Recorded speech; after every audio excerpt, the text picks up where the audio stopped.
The husband who paid her bills for 8 years until he found out his wife cheated and burned everything they built together. Ever had your wife of 8 years look you dead in the eye and say, "I don't love you anymore," while you're still paying her car note? Picture this. You're busting your ass, fixing bikes in the garage, hands black with grease, just to keep her happy. And she's out there banging some sleaze from her so-called girls' night out. And you're folding her damn laundry while she's laughing at you behind your back. How about the real kick in the teeth? What if you find a shoebox under your bed, vibrators, lube, some scumbag's handwriting all over it, and a letter from his wife begging you to stop the wreckage because your girl already torched her family? Yeah, that's the kind of betrayal that doesn't just sting, it rips your guts out and leaves you bleeding on the floor. Yo, bros, it's your boy back with Alpha Talk. Buckle up tight. This one's a freight train through hell, and it's coming straight for your soul. We're about to dive into a story that's all jagged edges and raw truth. Betrayal that cuts deeper than a rusty blade, mistakes that'll make you wince, and a comeback so fierce you'll want to fist bump the mirror when it's done. This ain't no fairy tale, it's war, and we're stepping into the trenches together. Meet Jake. 36 years old, ex-Marine, a gearhead with a wrench in one hand and a pit bull named Diesel at his side. 8 years with Sarah, thought she was his ride or die, his forever. Married for a year and a half, he's been grinding, dreaming of a bigger house, maybe a kid someday. He's the kind of dude who'd take a bullet for his crew, and he figured she'd do the same. Stakes are sky high now because he's about to go from doormat to dynamo, and the twist coming his way, it's going to blindside you like a sucker punch in a dark alley. Picture it, the good days, the peak before the fall.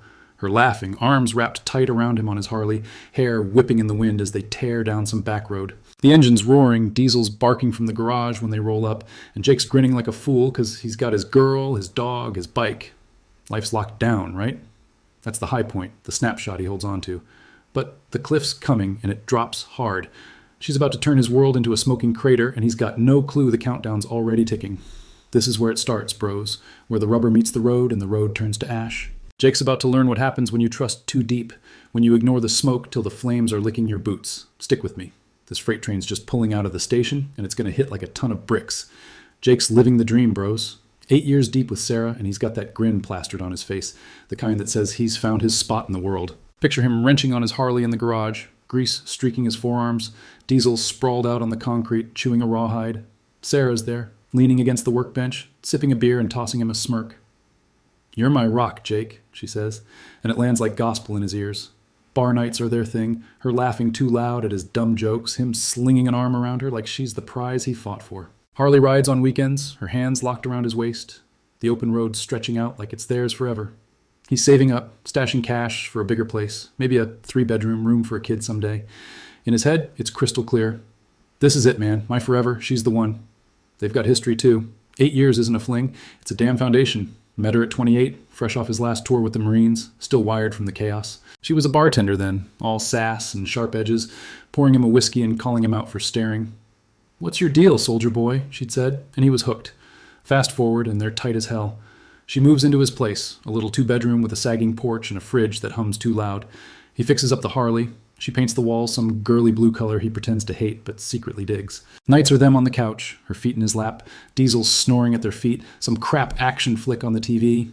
He's wide open, guard down, heart on his sleeve, thinks he's built something bulletproof. Jake's the type who'd bleed for his people. Ex-Marine grit runs deep.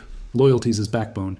He's not flashy, doesn't flex for the gram, just grinds at the shop fixing bikes, pulling overtime to keep the bills paid. Sarah's got a job too, some office gig, but he's the one covering the big stuff. Her car note, the rent when she's short, doesn't faze him. It's what a man does, right? He's picturing the future, her in a white dress. Hell, they already tied the knot a year and a half back, small ceremony, just them and a few buddies. Now it's rings on fingers, maybe a kid with her eyes and his stubborn streak. He's all in, bros, betting everything on this high, but the cracks don't shout, they creep. She's still his girl, still riding shotgun, but something's off. Hugs get colder like she's pulling back an inch at a time. Her eyes drift when he's talking, glued to her phone instead. "Work's crazy," she says, brushing him off when he asks. He catches her staring out the window sometimes, lost like she's somewhere else. Jake shrugs it off. "She's just tired, man. Well, long days." He's too deep in the good vibes to clock it, too locked on that Harley ride high to see the smoke curling up. Diesel nudges his hand, whining like he knows something Jake doesn't, but Jake's blind, sipping the Kool-Aid and thinking it's still sweet. This is the peak, bros. The golden hour before the storm rolls in. Jake's grinning, wrench in hand, Sarah's laugh echoing in his skull, and the world feels right. 8 years of sweat and promises, a year and a half of I do, and he's riding high, clueless that the drop's coming. She's his anchor, his North Star, and he's got no idea she's about to yank the chain and send him crashing. That's the setup. Love so real it blinds you. So solid you don't feel the fault lines splitting underneath. Stick around, because this freight train's about to derail, and it's going to hit hard. Jake's world starts cracking, bros, and it's not a slow bleed, it's a damn explosion. The high is fading fast, and those fault lines he didn't see, they're splitting wide open now. Sarah's still in the house, still wearing his ring, but she's a ghost slipping through his fingers. The signs are screaming, red flags flapping like war banners, and Jake's too stubborn, too loyal, too damn blind to clock him.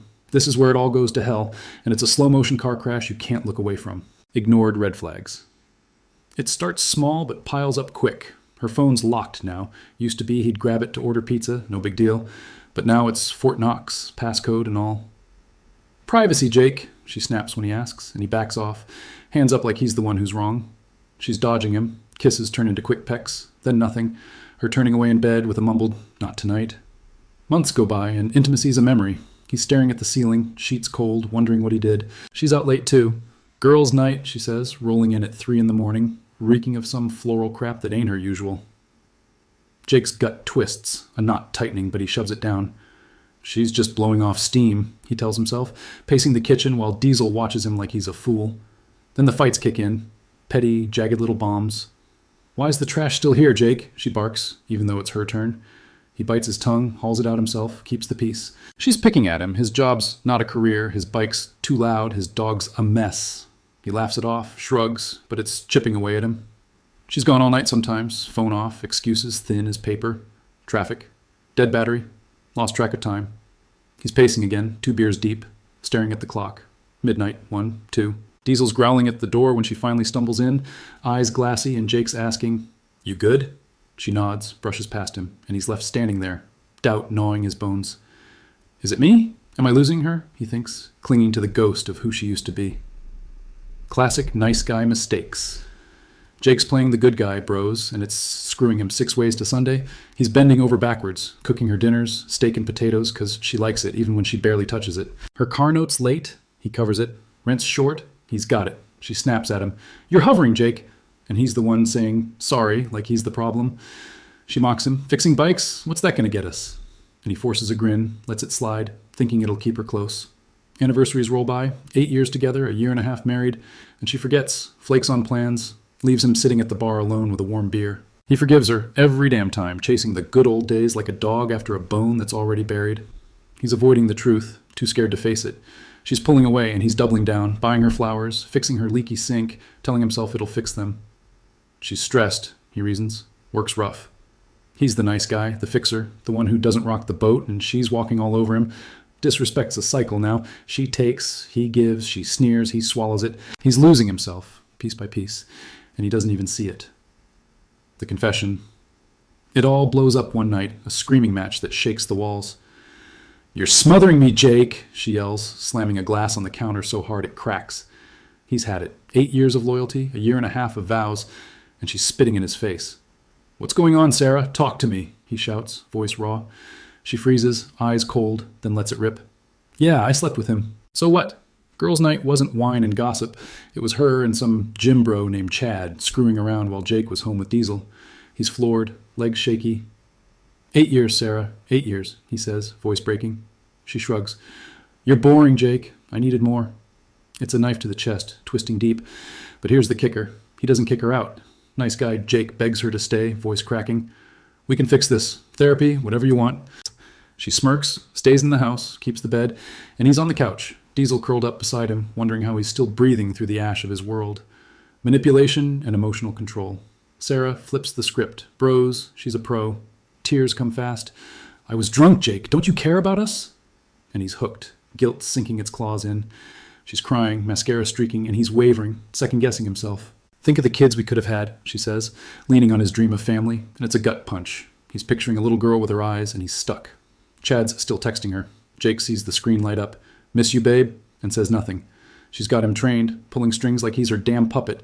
She's in control, and he's drowning in it, too torn up to cut the cord. Descent into humiliation. Then the shoebox happens. He's cleaning, nice guy crap, still trying to please her, and finds it under the bed.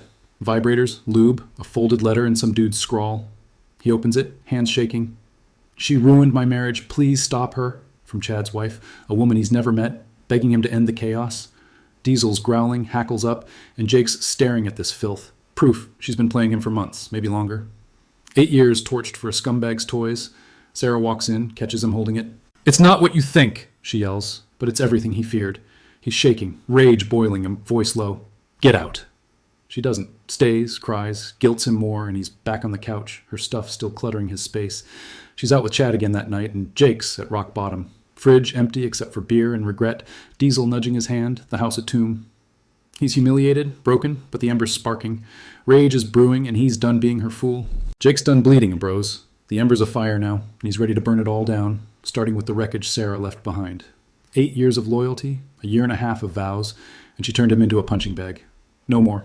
This is where he snaps, where the nice guy dies, and the alpha claws his way out. It's not pretty, it's not clean, but it's real, and it's savage as hell. Snapping point. It hits him like a freight train one night. He's on the couch, staring at that damn shoebox still sitting on the coffee table.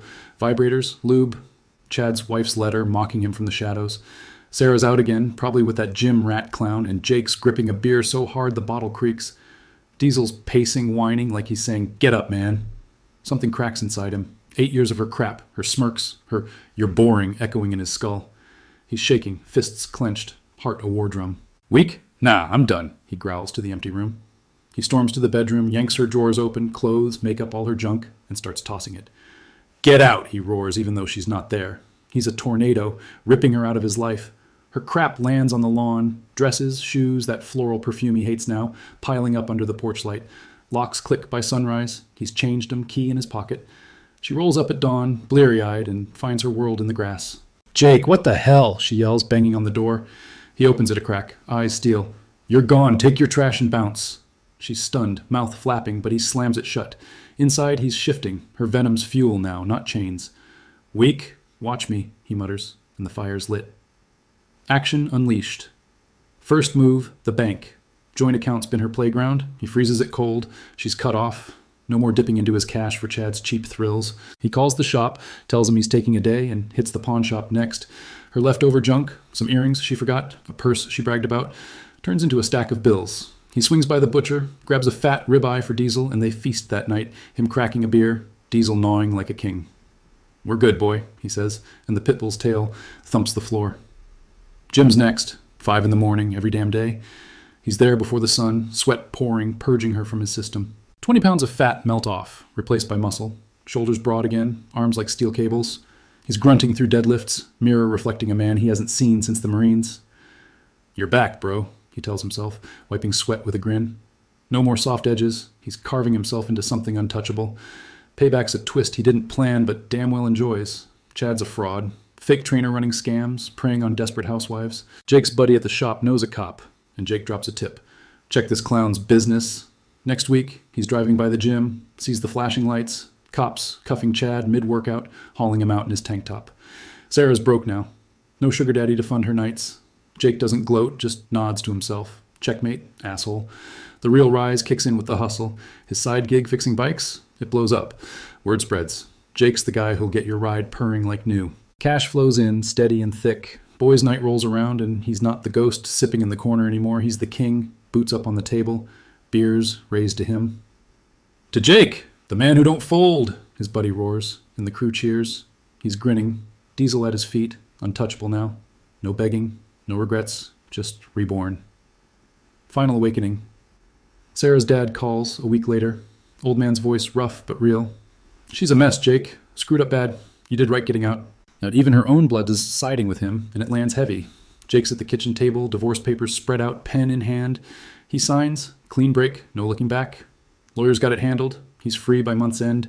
Heads high, shoulders square. He's not the guy who begged her to stay anymore. She texts one night, "I messed up, babe. Can we talk?" He stares at it, thumb hovering, then deletes it. Doesn't flinch, doesn't reply. She's history, a shadow fading fast. Chad's locked up. Jake's tip sealed the cage, and the scumbag's facing fraud charges.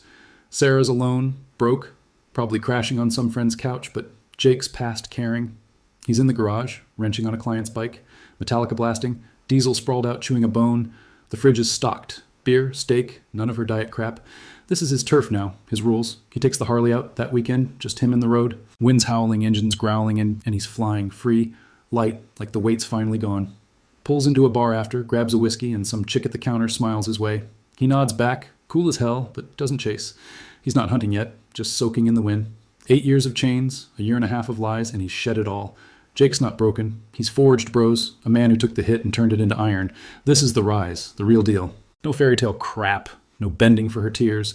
Just a dude who said enough and built something stronger. He's not looking over his shoulder, not wondering what if. The past is ash, and he's the fire still burning. Stick with me, because we're wrapping this beast up next, and it's going to hit like a sledgehammer. Jake's standing tall now, bros, shredded, bank account fat, diesel riding shotgun in his life. The garage is his kingdom, tools gleaming, Harley purring like a beast ready to hunt. He's 36, ex-Marine grit in his veins, and he's turned 8 years of betrayal into fuel for a fire nobody can touch. Sarah's a ghost, broke, dumped, texting him late at night. I messed up, babe, I miss you. He doesn't blink, doesn't reply, just deletes it and keeps moving. She's out there somewhere, probably crashing on a friend's couch, scrambling for scraps, but Jake's past giving a damn. The twist seals it. Chad's rotting in jail, fraud charges stacking up, all thanks to Jake's tip to the cops. Cage locked, key tossed, checkmate, sucker. This is the payoff, the real shit. Jake's ripped, 20 pounds of fat gone, muscles stacked like armor. Banks loaded from the bike gig, cash flowing steady. Diesel's gnawing a bone at his feet, tail thumping, while Jake sips a whiskey, boots up, owning every inch of his space. He's not her ATM, not her doormat, never again. 8 years of her games, a year and a half of lies, and he's flipped it into power. Sarah's dad said it best. You did right, Jake. Her own blood knows she's dust and he's iron. Here's the core truth, bros. Burn this into your skull. You're not here to bankroll her bullshit or take her punches. Know your worth, spot the snakes, and cut 'em loose fast. Jake didn't just survive, he broke the game wide open. Rise solo, stand tall, and don't bend for anyone. That's strength, the kind that doesn't need a cosign. She stabbed him deep, and he didn't bleed out. He forged a blade of his own and carved a new path. Salute to Jake, the man who turned ashes into something unbreakable. She's history, a footnote fading fast, while he's the future, living free and loud. Some stories don't need sequels, just a hard stop and a middle finger to the past. He's out there now, Harley roaring, wind in his face, no chains holding him back. This is the close, bros. No fluff, no weak vibes. Just a dude who took the hit and came back swinging. If you dug this story, smash that thumbs up, sub to the channel, and ring that bell. Drop a comment below. What's your take? Did Jake's rise hit you in the chest like it did me? Thanks for rolling with me, bros. Stay savage out there.